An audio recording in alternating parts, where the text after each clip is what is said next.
นำรัตนาเพิ่นมาเทศน์แล้วฟังให้ได้ที่เตรียมกันมือขึ้นอยู่เพิ่นบอกว่าเครื่องกันนึงว่าซั่นบ่แม่นเครื่องกันซอยเฮาก็ได้ฟังแล้วก็รับฟังก็รู้สึกว่าจริงใจแล้วก็ภูมิใจเกี่ยวแก่กับ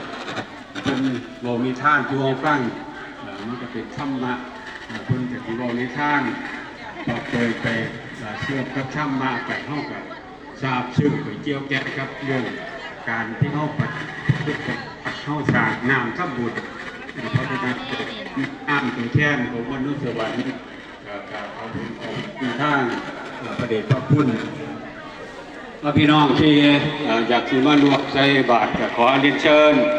บ่สิเป็นทางผมจักว่าทางเองร่วงทางคงถึงมาจากทางเมืองไทยทางพัทยาของเก่าบริษัทวัดท่านนั้นจะเอาขนมที่เฮาและใส่บาตรก็ได้ที่ไหนก็ขอนำเรียนกับพี่กับน้องกับพี่มาบอกภาษาท้องถิ่นไปคนกาที่จักที่ฟังรู้เรื่องหรือฟังรู้เรื่องบางท่านกาที่ฟังรู้เรื่องเพราะว่าเพิ่นเกิดในทางอีสานนี่กับผู้ที่รู้จัก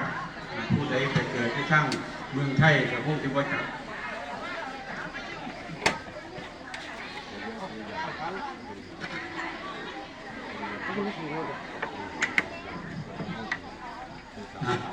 อยากสักภาพเพื่อเป็นนักสอนเลยขอเรียนเชิญเลยพี่น้องที่เดินทางมาจากที่ยากก็ดีพี่น้องที่อยู่พื้นที่ใกล้ๆก็ดีเพราะฉะนั้นจังไดก็อยากศึกษาภาพที่เป็นการสอนไว้ว่าปี2568เพื่อจะรวมสร้างน้ำจำบุญเพ็ญออกไหวอยู่พ่อจะสั่งพาเป็นแป๊บนึงก็ได้มาถอดครับเอาพ่อตรงสวนวัดแห่งนี้คือเพิ่นกับทางคุณแม่เพิ่นก็ถึงจักว่านนสวรรค์ของเพิ่นถูกปลอมตั้งแต่สมัยก่อนโศกที่อยู่ข้างทางเฮานี่เป็นโศกเลิกที่สุดมัดเซ่กายไปไกลมากก็เป็นตาย่านมันเป็นป่ามัดเซ่เดี๋ยวโศกเลิกเดี๋ยวนึงนี่คือว่าทรัพย์สินยังก็ให้ตะว่าพอยอยู่จักแป๊บนึงมาทางทีมงานเทศบาลครับขอบคุณครับเชิญอาจารย์น้องทีมงานของสพเพิ่นมาหลายตับแต่ว่าสิมารวมทอดน้ำเฮานั่นอยู่แล้ว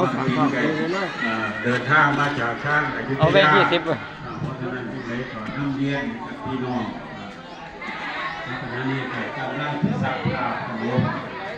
เพิ่นก็อยากเป็นอนุสรณ์ไว้ข้างหน้าเพื่อนที่ระลึกถึงว่าในปี2568วันที่11 ที่ 2เพิ่นเคยมาสร้างน้ำทั้งบุญ